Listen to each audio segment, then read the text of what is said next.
Hello everyone, how are you? I hope you all are fine and doing great. Myself is Sanu and welcome to my channel. So guys, in this video we are going to tell about my 2-year experience in BSc Agriculture degree. So I am a second year student at IRI Jharkhand pursuing BSc Agriculture. जैसा कि मैंने last video बनाया था जो कि बहुत सारे लोगों ने देखा और वो लोग बोल रहे थे कि ये वीडियो काफ़ी डिमोटिवेटिंग है और काफ़ी ज़्यादा नेगेटिव वाइब्स आ रही है. सो जब तक वो बातें थी वो नीट की बातें थी. उसके पोस्ट नीट के बारे में बात करते हैं कि हमारा नीट जब हमारा कम्प्लीटली फाइनल हो चुका, जब मैंने नीट का अटेम्प्ट ले चुका था अपने कॉलेज से, उसके बाद हमारे कॉलेज क्या कैसा कुछ रहा, क्योंकि वो नीट का फेज हमारा काफ़ी अलग होता है एग्जाम में. जैसे आप पार्शियल ड्रॉप वगैरह लो तो उसके बाद हमारी लाइफ कैसी हो जाती है, बिल्कुल मतलब बहुत ज़्यादा चेंज हो जाती है. जैसे नीट वगैरह छोड़ देते हो, कॉलेज में लग जाते हो, बिल्कुल कॉलेज में फोकस करते हो, कॉलेज की पढ़ाई में लगते हो, तो कैसा रहता है आपकी लाइफ. तो लास्ट वीडियो में मैंने जैसे बताया था कि मैंने नीट का प्रिपरेशन स्टार्ट कर दिया था, कॉलेज में आकर के पार्शियल ड्रॉप लिया था. तो मैंने 2024 अटैम्प्ट दिया, 2025 अटैम्प्ट दिया था. मैंने बताया था कि कैसे नीट की प्रिपरेशन और कॉलेज को मैनेज करना काफ़ी मुश्किल हो रहा था मेरे लिए और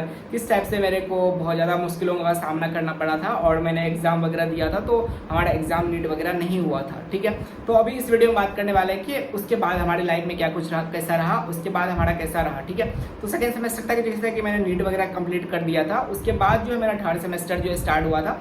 तो सेकेंड सेमेस्टर के बाद जो है ना हमारे कुछ फ्रेंड्स वगैरह बन गए थे. जैसे कि मैंने लास्ट वीडियो में बताया था कि मेरे फ्रेंड वगैरह ज़्यादा नहीं बने थे तो काफ़ी मुश्किल हो रही थी. तो मैं जैसे थर्ड सेमेस्टर में आया था तो मेरे कुछ फ्रेंड थे, वो फ्रेंड वगैरह बन गए थे. तो काफ़ी अच्छा माहौल हो चुका था हमारे कॉलेज का. तो हमारा कॉलेज लाइफ काफ़ी स्मूथ चल रहा था. उस टाइम पे हमारा क्या हो गया था कि हमारा फ्रेशर्स न्यू बैच आ चुके थे तो उनको फ्रेशर पार्टी वगैरह दिए थे. तो उससे और ज़्यादा फ्रेंडशिप वगैरह हो गई थी हमारे बैचमेट में.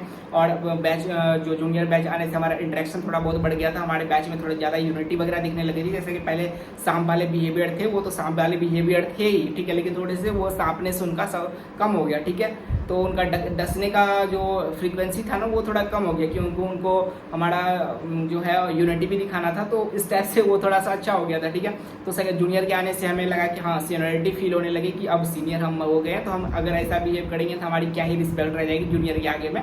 और ये शो ऑफ कल्चर तो हमारे कॉलेज में चलता रहता है, सबको एक दूसरे से सुपीरियर दिखाते हैं अपने आप को. तो ऐसा ही चल रहा था हमारे बैच में. तो उसके बाद क्या हो गया, हमारा फ्रेशर वगैरह हो गया एंड देन फिर हमारे पढ़ाई वगैरह स्टार्ट हुई थर्ड सेमेस्टर में. तो सेकेंड सेमेस्टर का जो ब्रेक हुआ था ना उस टाइम में नीट वगैरह से जब हम फ्री हो गए थे तो सेकेंड सेमेस्टर के जो ब्रेक में हमने डिसाइड किया कि एक कॉलेज की ट्रिप पे चलते हैं. और कॉलेज की ट्रिप पे हम 3 फ्रेंड गए थे. सबसे पहले तो हम घूमने गए थे, बहुत सारी जगह हम घुमा, मतलब जहाँ मन हुआ वहाँ घुमा. ऐसा समझ लो कि पहले हमने आगरा से स्टार्ट किया, मथुरा, वृंदावन, जयपुर, सीकर, उदयपुर और इन सारी जगहों को एकदम मस्त घूमने के बाद जो है हमारे अंदर बिल्कुल एनर्जी खत्म हो चुकी थी. तो हमने डिसाइड भी किया था कि दिल्ली वगैरह जाए, तो दिल्ली वगैरह जा नहीं पाए थे. तो जयपुर और उदयपुर तक जगह हमारा जर्नी खत्म हुई थी. तो वो काफ़ी अच्छा हैपनिंग मोमेंट था कि 15 दिन हम कॉलेज की ट्रिप पे एकदम मस्त गेड़ी मार रहे हैं, एकदम मस्त घूम रहे हैं. तो वो काफ़ी अच्छा मोमेंट हो गया था हमारे कॉलेज का. उसके बाद हम थर्ड सेमेस्टर स्टार्ट हुआ. थर्ड सेमेस्टर में जैसे सेकेंड सेमेस्टर में जितने भी क्लेश थे उसको दूर करने के बाद थर्ड सेमेस्टर में मैंने फिर से सोचा कि अब कॉलेज में फोकस करते हैं, कॉलेज की पढ़ाई करेंगे और कॉलेज में अच्छे नंबर लाएंगे क्योंकि नीट वगैरह में तो अब कुछ हुआ नहीं है. तो कॉलेज में ओजीपी अच्छा मेंटेन करना है सो डैट कि आगे चल के कुछ अच्छा हो जाए. भाई इसी फील्ड में आ गए तो अब इसी फील्ड में कुछ अच्छा करते हैं क्योंकि ज़िंदगी में तो ऐसे भसड़ पड़ी हुई है पीछे, तो आगे कुछ अच्छा बना लेते हैं रास्ता. तो इस टाइप से मैंने पढ़ना स्टार्ट कर दिया थर्ड सेमेस्टर में. थर्ड सेमेस्टर में अच्छा खासा पढ़ रहा था, कॉलेज में ज़्यादा फील आ नहीं रहा था हमेशा की तरह. जैसा मैंने बताया कि पहले कॉलेज में आ तो गया था बट मन नहीं लग रहा था, तो अभी भी वही हाल था. एक्चुअली प्रॉब्लम क्या होती थी, मन किस चीज़ में नहीं लगता था एक्चुअली. तो देखो हमारा कॉलेज ना विलेज एरिया में है, ठीक है, यहाँ ना कोई सिटी लाइफ है, ना कोई रिस्पेक्ट है, ना आप घूम सकते हो, ना बहुत ज़्यादा चीज़ कर सकते हो. और कोई एक्स्ट्रा करिकुलर एक्टिविटी से क्लास वगैरह के बाद कहीं बाहर घूमने चले गए, ये सब चीज़ हमारा कॉलेज में बहुत कम है. तो इसकी वजह से थोड़ा मन नहीं लगता था और बहुत ज़्यादा फ्रेंड नहीं बने थे. 2-3 फ्रेंड बने थे तो वो भी कई बार अपने में बिजी रहते थे. तो अब कितना ही फ्रेंड के साथ घूम ले, ठीक है, तो उतना ज़्यादा मन भी नहीं लगता. ऊपर से मेस वगैरह खाना पसंद नहीं आ रहा था तो कई बार लग रहा था अरे यार कहाँ फंस गए, मतलब बड़ा बुरा फील हो रहा था. ठीक है, बट फिर भी उस टाइम पे मैंने सोचा था कि ठीक है बहुत ज़्यादा टॉक्सिसिटी हो रही है, बहुत ज़्यादा फील नहीं आ रहा है कॉलेज में, तो ऐसा करते हैं कि हम भगवान जी को मानते थे, पहले भी थे. तो हमने सोचा कि ठीक है अब स्पिरिचुअल जर्नी का थोड़ा आने लगा था कि स्पिरिचुअल जर्नी फॉलो करते थे. कॉलेज में आके स्पिरिचुअल जर्नी से प्रेमानंद जी महाराज वगैरह को सुनना स्टार्ट किया, थोड़ा नाम जाप करना स्टार्ट किया और थोड़ा मेडिटेशन वगैरह एक्सरसाइज वगैरह पे ध्यान दिया, थोड़ा हेल्थ वगैरह ठीक किया. वेट ज़्यादा बढ़ गया था तो वेट वगैरह कम किया कॉलेज में आकर के. तो ये थोड़ा अच्छा हो गया था कि चलो ठीक है ये सब चीज़ें अच्छा हो रहा है हमारा. लेकिन थर्ड सेमेस्टर में फिर से हमें लग रहा था कि नहीं, कुछ तो मिसिंग है, इससे लाइफ तो हम कैसे ही जी पाएंगे कॉलेज में, और फिर हमारे कॉलेज में तो कोई प्लेसमेंट सेल भी नहीं है, तो हमारे कहाँ ही जॉब लगना है, फिर से हमें प्रिपरेशन ही करना पड़ेगा, कोई कॉम्पिटिटिव एग्जाम का तैयारी करना पड़ेगा, फिर कॉम्पिटिशन में बैठना पड़ेगा, तो हम कहीं के नहीं रहेंगे। हमें लगेगा फिर से वही एग्रीकल्चर की जॉब के प्रिपरेशन कर रहे हैं और उसमें वही सीट लिमिटेड आएगी, तो वो अभी एग्रीकल्चर में तो उससे भी इंटरेस्ट नहीं है, तो हम कैसे ही पढ़ पाएंगे। और पूरे दिन तो यही चलता रहता था, क्लास गए 9 बजे से 5 बजे तक क्लास आए, और पूरे दिन थके लगता था, जीवन में तो कुछ कर ही नहीं रहे हैं, डेली क्लास जा रहे हैं, डेली क्लास आ रहे हैं। मैं घर वाले को फ़ोन किया कि ऐसी ऐसी बातें हैं, हमें लग रहा है पता नहीं कहाँ ही आ गया हूँ मैं, मेरे को तो यहाँ पे मन भी नहीं लग रहा, और लग रहा है मैं किसी दूसरे का सीट वेस्ट कर रहा हूँ इस कॉलेज में आके, और खुद की लाइफ भी वेस्ट कर रहा हूँ। अभी मेरे पास टाइम भी है, अभी मेरी क्या ही एज हुई है, मेरे को अभी और 1-2 बार नीट वगैरह कर लेते तो ज़्यादा सही रहता, जैसा कि हमेशा हर ड्रॉपर ऐसा सोचता ही है। तो ऐसे स्टार्टिंग में तो मुझे लगा थर्ड सेमेस्टर में आ गए, अब तो पढ़ाई वगैरह ऐसे ही बड़ी मुश्किल से हो पा रही है एग्रीकल्चर वगैरह की। एग्रीकल्चर सेमेस्टर पे उतना ज़्यादा फोकस भी नहीं हो रहा था, और पढ़ने में मन भी नहीं लग रहा था, फिर भी नहीं आ रहा था, और कोई मोटिवेशन ही नहीं था। जैसे ही मोटिवेट होता था, कोई बैचमेट आके डिमोटिवेट कर देता था कि पढ़ के क्या ही उखाड़ लोगे यहाँ पे, और OGPA आके क्या ही उखाड़ लोगे। और हमें भी लगता था हाँ भाई हम क्या ही उखाड़ लेंगे ये OGPA ला करके, तो 8 OGPA ला लिया, 9 OGPA लिया, प्लेसमेंट सेल तो है ही नहीं है, कोई इंटरव्यू तो लेगा नहीं हमारे, तो कहाँ से हमें कोई जॉब मिलेगा, फिर से हमें कोई कॉम्पिटिटिव एग्जाम की तैयारी करनी पड़ेगी, नहीं तो PG की तैयारी करनी पड़ेगी। तो काफ़ी डिमोटिवेशन होता था, हमें लगता था पता नहीं क्या ही कर रहे हैं हम। तो फिर मैंने सोचा कि भाई अब फिर से जो है अपने पुराने रास्ते पे चलना पड़ेगा, और वो पुराना रास्ता है हमारा फिर से नीट, और नीट के लिए हम प्रिपरेशन करेंगे 2025 के लिए। और ये भूत सवार हो गया फिर से नीट का कि अरे भाई पहले से इतना पढ़ रखा है नीट का, अभी पढ़ेंगे तो शायद हो जाएगा, क्योंकि 1-1.5 महीने का टाइम मिल चुका था हमें सोचने के लिए, नीट में हुआ नहीं था। और इस बार देखा कट ऑफ तो काफ़ी अच्छी खासी गई थी, 2024 का पेपर इजी था, तो कट ऑफ अच्छी खासी गई थी, तो हमें लगा मेहनत तो बहुत ज़्यादा करनी पड़ेगी, बट फिर भी कर लेंगे, ठीक है भाई, ऐसा रहता मोटिवेशन स्टार्टिंग में कि कर लेंगे, ठीक है। तो स्टार्टिंग में तो प्रिपरेशन स्टार्ट वगैरह तो कर दिया, लेकिन कॉलेज को मैनेज करना, डेली सुबह क्लास जाना, शाम में क्लास से आना, और शाम में पढ़ने का मन नहीं होना, सब घूम रहे हैं, सब चिलैक्स कर रहे हैं, सब जो भी जिसको करना था फ़ोन चला रहे हैं, बट हमें तो मन ही नहीं करता था कि वो सब चीज़ें करें, और पढ़ने में भी मन नहीं लग रहा था, तो काफ़ी प्रॉब्लम हो रही थी। तो क्या ही करता, मतलब फिर भी बहुत मन को बनाया कि ठीक है कैसे करके पढ़ाई करते, ठीक है। तो मैंने पढ़ाई किया, ठीक है। थर्ड सेमेस्टर मैं बता रहा हूँ, थर्ड सेमेस्टर जो था ना हमारा काफ़ी ज़्यादा डिस्टर्ब था, कि मतलब मैंने तो नीट की प्रिपरेशन भी कर पा रहा था, और ना ही मैं कॉलेज में फोकस कर पा रहा था, तो काफ़ी ज़्यादा डिस्टर्बिंग था वो। बट फिर भी क्लास वगैरह किया, अटेंडेंस वगैरह मैनेज किया। बट लास्ट जैसे हमारा मई में एग्ज़ाम होना था ना, तो उस टाइम पे मेरे को पेट में थोड़ी दर्द होने स्टार्ट हो गया। एक तो खाना यहाँ पे गंदा खिलाते हैं, तो उसके चक्कर में मुझे लगता है ऐसा हुआ होगा।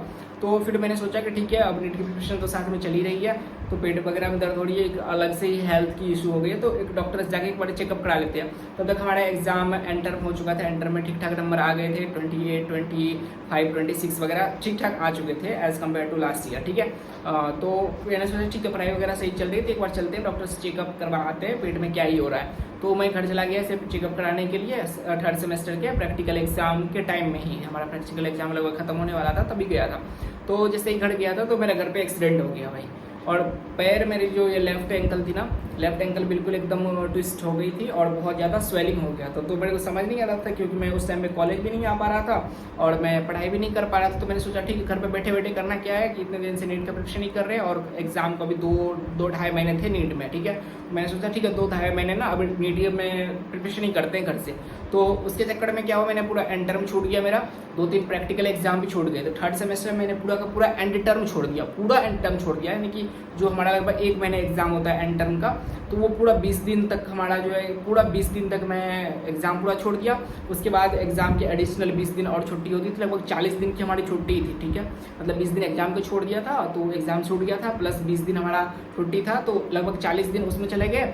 और हमारा लगभग 60 से 70 दिन तक हमारा पैर वैर का वो था, चोट लगा था। उसके बाद पैर वैर का चोट ठीक हुआ था बीच में 10-15 दिन पहले, नीट से पहले। तो 10-15 दिन और रह के नीट का प्रिपरेशन वगैरह किया, घर से जितना हो सका, बहुत ज़्यादा नहीं पढ़ पाया था, बट जितना भी हो सका मैंने 2025 के लिए घर से ही पढ़ा था। मैंने कॉलेज में बता दिया था कि पैर वगैरह टूट गए थे, सर्टिफिकेट वगैरह जो भी हमें मेडिकल रिपोर्ट थी, तो वो मैंने सबमिट कर दिया था आकर के यहाँ पे। बट एक बार नोटिस भी निकल गया था मेरे नाम पे कि अभिषेक घर गया, अभी तक आया नहीं है, तो ये सीरियस वायलेशन है डिसिप्लिन कॉलेज का। तो थोड़ा सा वो भी लग रहा था कि पता नहीं क्या ही कर रहे हैं हम, कि पढ़ भी नहीं रहे हैं कॉलेज में, हमारा पैर भी टूट गया और ये नोटिस भी निकल रहा है हमारे नाम का, तो अलग ही बदनामी हो रही है कॉलेज में कि ये पढ़ता नहीं है लड़का, पता नहीं कहाँ ही है ये, तो अलग ही हमें फेस करना पड़ रहा था। तो फ्रेंड वगैरह बोल रहे थे कि अगर ऐसा पैर वैर टूट गया है तो आके इनको नोट दे दो अपना जो भी मेडिकल वगैरह है, तो ये लोग थोड़ा मैनेज कर देंगे। तो मैंने सोचा ठीक है भाई कर देंगे, ऐसा क्या दिक्कत है। नीट वगैरह दिया, नीट का तो पता ही है 2025 में बहुत अच्छा नहीं किया था और हमें लगा था कि कोई ना कोई BDS वगैरह मिल जाएगा। इतना तो था कि BDS BMS मैंने 520 कैलकुलेट किया था और सभी बता भी रहे थे कि 520 जो हमारा कट ऑफ जाने वाला नीट 2025 में।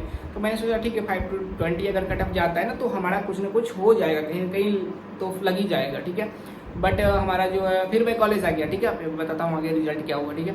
तो फिर मैं फ्रेंड लोग को बताया कि 520 वगैरह आ रहे हैं, देखते हैं पता नहीं क्या होगा नहीं होगा। तो जैसे ही मैं कॉलेज आया तो फिर 10 दिन के बाद हमारा जो एंटर मैंने छोड़ के गया था ना, तो फोर्थ सेमेस्टर के लगभग मैंने लगभग एक महीने तक मैंने पूरी क्लास छोड़ी, 40 दिन तक बिल्कुल मेरी क्लास छूट गई थी, ठीक है। इतना लेट हो गया था मेरे को आते आते। 13 मई को मैं कॉलेज आया था, ठीक है, मतलब 3 मार्च को जो कॉलेज गया था मैं पेट में दर्द करने की वजह से, तो मैं आया हूँ 13 मई को कॉलेज, ठीक है। इतने लंबे टाइम तक मैं घर पे रहा हूँ, पेट का इलाज चल रहा था हमारा और पढ़ाई भी चल रही थी नीट की, तो इस टाइप से दोनों को मैनेज किया हुआ था, ठीक है। तो 13 मई को मैं कॉलेज आया हूँ। 13 मई को कॉलेज आने के बाद फिर हमारा फोर्थ सेमेस्टर स्टार्ट हो चुका था, ऑलरेडी मेरे अटेंडेंस शॉर्ट हो चुके थे और करंटली मैं अभी 4th ईयर में ही हूँ, उससे आगे बढ़ा नहीं हूँ मैं। तो और अभी और फाइनल एग्जाम वगैरह होने वाले हैं, तो अटेंडेंस वगैरह का पता नहीं है कितने में शॉर्ट वगैरह होगा क्या होगा, बट मुझे लगता है कि मैनेज तो कर ही लिया मैंने सारा अटेंडेंस, तो शॉर्ट वगैरह नहीं होगा। अभी एंड टर्म हमारा बाकी है, मिड टर्म वगैरह हो गया है और अभी 9 से जो है ना हमारा 9 अगस्त से हमारा एंड टर्म भी स्टार्ट होने वाला है, तो ये भी 4th सेमेस्टर हमारा स्टोरी बीती जाएगी ये, ठीक है। तो फिर क्या होगा कि हमारा मिड टर्म तो दे के गया था, तो एंड टर्म हमारा जो है ना 3rd सेमेस्टर का जो बचा हुआ था वो सारे के सारे एंड टर्म लिखे, सारे के सारे एंड टर्म में पास हुआ हूँ, सारे के सारे एंड टर्म का भी रिजल्ट आना भी बाकी है, 2-3 का आ भी गया है, 2-3 का आना भी बाकी है। तो उस टाइप से क्या हो गया था हमारा वो 3rd सेमेस्टर इस टाइप से बीता, इतना एकदम हसर के साथ हमारा 3rd सेमेस्टर बीता है। उसके बाद जो है हमारा अभी स्टार्ट हुआ 4th सेमेस्टर में स्टार्टिंग से ही लग रहा है कि हमारा अटेंडेंस शॉर्ट नहीं हो जाए, क्योंकि मैं इतना लेट आया हूँ। तो इसके चक्कर में ना एक बार मैं घर का जा पाया हूँ ना, इतने सारे मैंगो हुए, घर वाले बुला के थक गए हैं कि घर आ जाओ, एक बार मैं नहीं जा पाया हूँ क्योंकि ऑलरेडी मैं इतना घर पे आ चुका था, रह के आ चुका था, तो इतना घर जाने की ज़रूरत भी नहीं थी। और अभी हमारा एम्स पैरामेडिकल का एग्जाम भी था, तो उसके लिए भी फिर से मैं प्रिपरेशन यहाँ पे स्टार्ट कर रहा था, जिससे कॉलेज का भी पढ़ता था।